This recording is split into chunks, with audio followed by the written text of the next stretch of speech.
1980, right? It's when you came to Huntsville. Sure. My understanding is your family had a store up here, and they needed someone to run it, and you assumed the loan, and then within a few years you're able to pay off the loan, and then eventually you sell it, right? Yeah. And that's exactly what happened to JW. Was the founder of Marriott. He was the father, right? And Bill comes along, and he's like 25 years old. You were 24 at the time. Yep. And he's like, they had a hotel. They were in restaurants, and it wasn't doing well.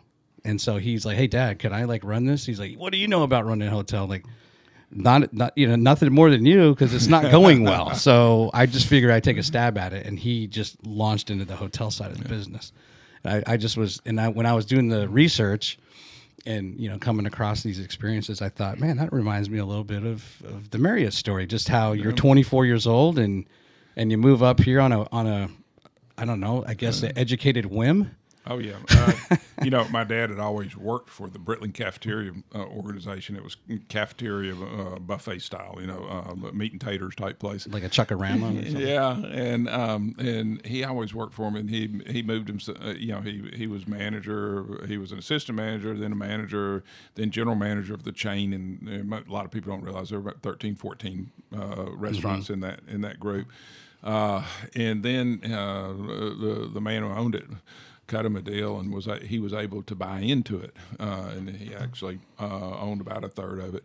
And so I was just coming out of school at that point. He said, "Listen, I've moved into an ownership position here. You want to jump in with me? Let's try and see if we can make it work." And we worked for 2 or 3 years. We changed over some to the buffet style and did some other stuff. And I guess we were together 4 years, really.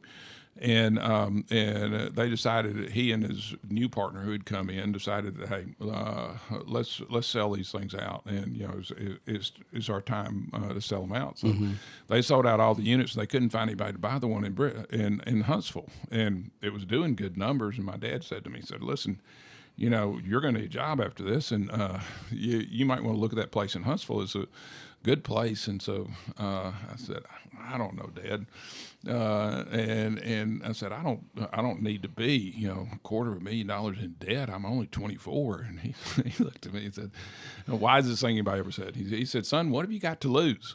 And I thought about that, and he said, "I've seen your car. Nobody'd take it.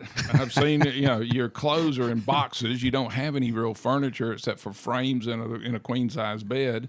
You've got a pretty good stereo system, but nobody's going to want that. And it's on concrete blocks with shellac boards." And he said, "You really don't have a whole lot to lose." And so I drove up here and I looked at the place and everything else, and then I drove back down, and I was thinking about it over that weekend. And I came in Monday. I said, "Dad, you're right. I don't have anything to lose, and so I'm going to give it a shot." And so we were able to. I came up. I guess it was about July 4th weekend.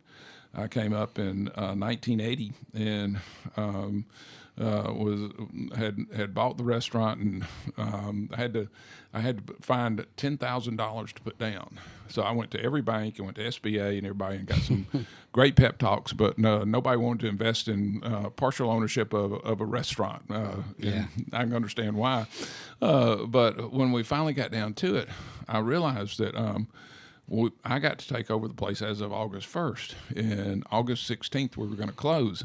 And between August 1st and August 16th, we would do $50,000 worth of business. And I said, "Wow, I can pull the $10,000 out of the float, and I can pay for this." And I thought I was so cool. I thought, I'm the first one to ever think about this. Later, you find out it's an equity buyout because you use the company's money to be able to buy it out.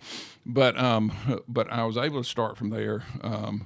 And it was a great 10 years. It was not the most profitable 10 years of my life, but it was a great 10 years. I learned how to be the HR manager. I learned how to be the payroll manager.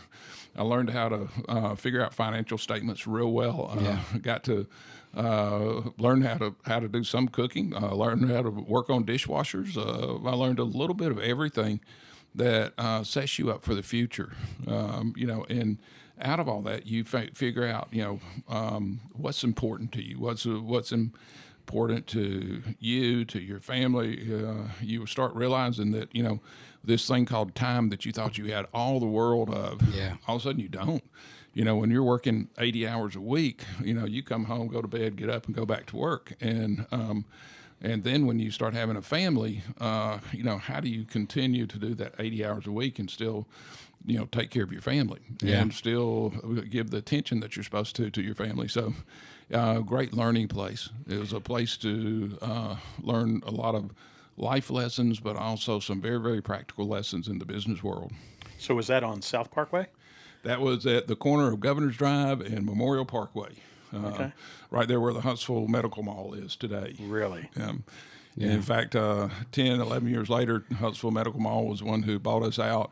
They had bought the mall and were going to do massive renovations. And we'd already been through one set of renovations, which was not very healthy for us. And so we were about to go through a second one, and we said, hey, guys, buy us out. And they were very kind. They bought us out, and we paid off bills. And that's when I went into real estate, and it was, it was a great run.